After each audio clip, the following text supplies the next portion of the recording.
Good morning, guys. So, over the weekend, I was in a pretty bad car accident where my mom and I were driving on a two-way street with the yellow double lines on it. So, that means no passing for anybody that had any questions about that. And this woman behind us decided to cross said no passing indications on the road, and she ended up T-boning us. Now, there is a detail in this situation that I have not brought up yet, but I will bring up in the later parts of this video. But first and foremost, my mom and I are okay.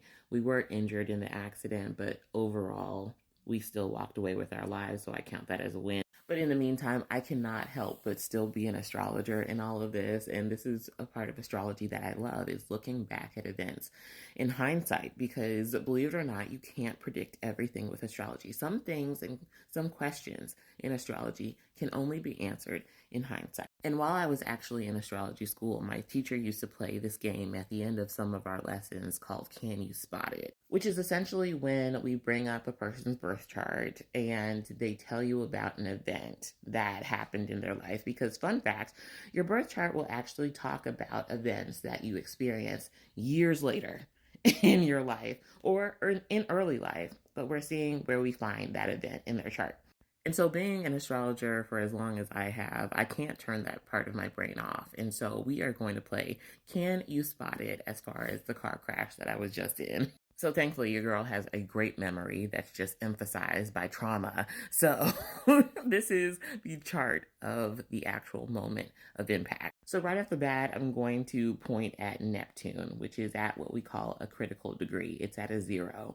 And so, it's also in Aries, which would be some sort of fogginess or lack of boundaries. And this woman literally crossed over a boundary and ended up colliding with us. Whenever we're looking at collisions in astrology, Mars and Saturn are the two like big culprits. And so we can also look at Saturn in this case. Saturn is at an Aries degree at a 25, but it's in Pisces, where Pisces is also ruled by Neptune. So we have even more fogginess, more lack of boundaries, but also it was dark and raining at the time of this accident. And so Pisces and Neptune can literally denote water playing a part in all of this. Now, is it an excuse for her breaking the law? Absolutely not. But it was raining outside, and so I did want to just point that out just because. Now, something I want to also bring up is that Saturn and Venus retrograde in Pisces are both perfectly conjoined. They are making a trine to Mars in its fall in Cancer. Now, usually I would be looking for some sort of hard aspect between these planets. However, they're making a trine.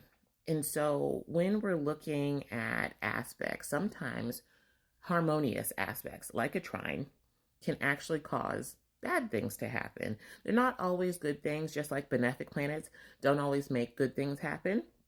And malefic planets don't always make bad things happen. It's the same thing with aspects. And sometimes I hate to actually label aspects as hard aspects and good aspects or like harmonious aspects. Because in this case, with Mars making a trine to Saturn in Pisces, as well as Venus retrograde in Pisces, also Venus can be health of people, as well as the moon can kind of also dictate that as well. But also, my eye goes straight to Mercury. Mercury is in Pisces in its fall, where it hates to be at because there is no logic when it comes to Pisces energy. Because Pisces energy is about the big picture, it lacks boundaries, and it loves imagination. It loves the things that aren't real. And so, in a way, Pisces energy, again, is bringing up that whole lack of boundaries, lack of reality, because what was said to me when I did go over and check on the actual driver that crashed into us. First of all, the driver didn't have any sort of instinct to check on the people that she just T-boned, which could definitely be Saturn and Pisces, which is a lack of compassion. But getting back to Mercury being in Pisces, it is in its fall at a Gemini degree. Mercury itself is already cars, and adding on Gemini undertones by its degree could be like movement in a car, with Pisces energy, with Mercury being in Pisces, could literally be some sort of lack of boundaries or some sort of visual impairment when it comes to movement. Finally, we can look at another aspect, which would be more energetic rather than exact.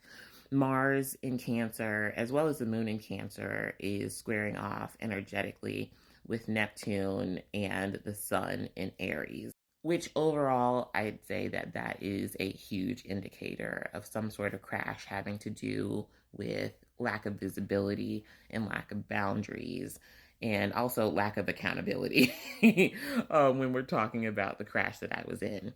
Now, I bring up lack of accountability because when I did go over to talk to the driver that T-boned us, she actually told me once I asked her for her insurance information, she told me that she also needed our insurance information. To which I asked her, ma'am, why? You just passed on a no passing lane. To which this woman told me that we were slowing down, so she couldn't wait for us. We were making a left hand turn into a driveway, and that is how she T-boned us by essentially not paying attention or doing whatever she was doing in her car and passing the no passing lane and T-boned us that way. So that is why I bring up lack of accountability. It's a denial of responsibility, which is literally Saturn and Pisces. And then, of course, also the speech of that non-logic is going to be Mercury in Pisces at a Gemini degree. But yeah, astrology is insane sometimes. And like I said, I can't turn this part of my brain off. So a couple days removed from this accident, this is what I was thinking about. Just know that if you ever become an astrologer, this is how your mind will work as well. And we can go a step further here if I wanted to pull up my chart and my mom's chart and then cross it over with the events chart. That would be a whole other video, but for the sake of time, I'm not going to do that. But yeah, I'm going to get back to healing. Everybody be safe while Mercury is still retrograde. It's going direct today. And other than that, yeah, be safe. Make sure you're watching where you're going, and I'll talk to you guys in the next one. Bye.